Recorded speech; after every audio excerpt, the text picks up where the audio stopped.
নমস্কার বন্ধুরা, মেনকা রান্নাঘরে আপনাদের সবাইকে স্বাগত জানাই। তো বন্ধুরা, আমি আজকে নতুন একটা রেসিপি নিয়ে আবার চলে এসেছি।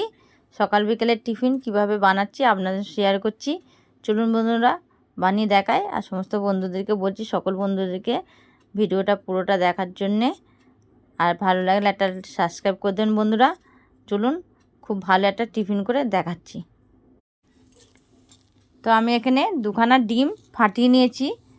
এর মধ্যে নুন দিয়ে দিচ্ছি, পেঁয়াজ কুচি দিয়ে দিলাম একটা, একদম মিহি করে পেঁয়াজটা কুচিয়েছি।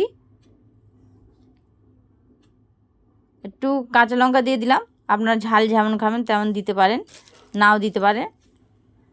তো এর মধ্যে আপনারা লঙ্কা ছাড়াও গোলমরিচের গুঁড়ো দিতে পারেন। তো আমি এখানে টমেটো দিয়ে দিলাম একটু কুচিয়ে, একদম মিহি করে কুচিয়ে দিয়েছি। একটু পেঁয়াজ কলি দিয়ে দিলাম, পেঁয়াজ শাকের পাতা,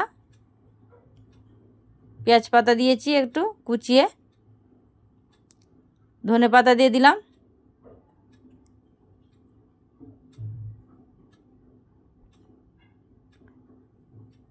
দিয়ে ভালো করে এটাকে মিশিয়ে নেবো, ফাটিয়ে নেবো এটাকে। অনেক বাচ্চারা সবজি খেতে ভালোবাসে না, তো এইভাবে করলে খেতে ওদেরও খুব ভালো লাগবে আর টেস্টও হয় খুব সুন্দর। তো এই দেখুন, ভালো করে ফাটিয়ে নিতে হবে এটাকে, একদম খুব ভালো করে ফাটিয়ে নিচ্ছি। নিয়ে এবার একটা ক্যাপসিকাম ঠিক এইভাবে গোল গোল করে আমি কেটে নিয়েছিলাম, ভেতরের অংশটা ফেলে দিয়েছিলাম। একটা ফ্রাই প্যানের মধ্যে সামান্য তেল দিলাম, সামান্য তেল দিয়ে তেলটা এইভাবে ঘুরিয়ে নিচ্ছি। গ্যাসটা একদম কমিয়ে দেবো। দিয়ে এগুলো চারদিকে দিয়ে দিচ্ছি এইভাবে। এইভাবে ডিজাইন করে দিলে দেখবেন বাচ্চারা খেতেও খুব ভালোবাসবে আর খুবই এটা টেস্ট লাগে খেতে। দিয়ে এবার ফাটিয়ে রাখা ডিমগুলো ঠিক ওর মধ্যে দিয়ে দিচ্ছি, সব চারটের মধ্যে ঠিক এইভাবে দিয়ে দেবো। এটা দেখতেও যেমন সুন্দর লাগবে, খেতেও খুব সুন্দর। বাচ্চাদের তো খুবই ভালো লাগবে, বিকেলবেলা করে এইভাবে টিফিন করে দিলে তাদের সবজিটাও খাওয়া যায়। অনেক বাচ্চারা খেতে চায় না, তো এইভাবে সবজি করে দিলে, অমলেটের মতন করে দিলে খেতে খুবই ভালোবাসবে। তো দেখুন, আমি এইভাবে পুরো ভর্তি করে এইভাবে দিয়ে দেবো চারিদিকে।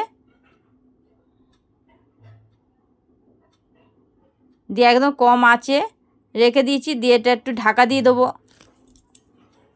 তো যে সকল বন্ধুরা আমার ভিডিওটা দেখছো, নতুন নতুন বন্ধু হলে একটা সাবস্ক্রাইব করে দেবেন বন্ধুরা, যাতে নতুন রেসিপি আপনাদের সঙ্গে শেয়ার করতে পারি। তো ঢাকনাটা খুলে এইভাবে উল্টে দেবো এটাকে। একদিকে হয়ে এসছে দেখুন কালারটা, যার একদিকে একদম কমিয়ে ফেলে করে দেবো। দেখুন আর একদিকে ঢাকা দিয়ে এবার নামিয়ে নিয়েছি। তো কেমন লাগলো বন্ধুরা রেসিপিটা, একবার কমেন্টে অবশ্যই জানিয়ে দেবেন। আর একটা সাবস্ক্রাইব করে দেবেন বন্ধুরা, একটা লাইক আর একটা কমেন্ট করে দেবেন, যাতে নতুন নতুন রেসিপি আপনাদের সঙ্গে শেয়ার করতে পারি। তো এখনকার মতন আবার এলাম। নমস্কার বন্ধুরা।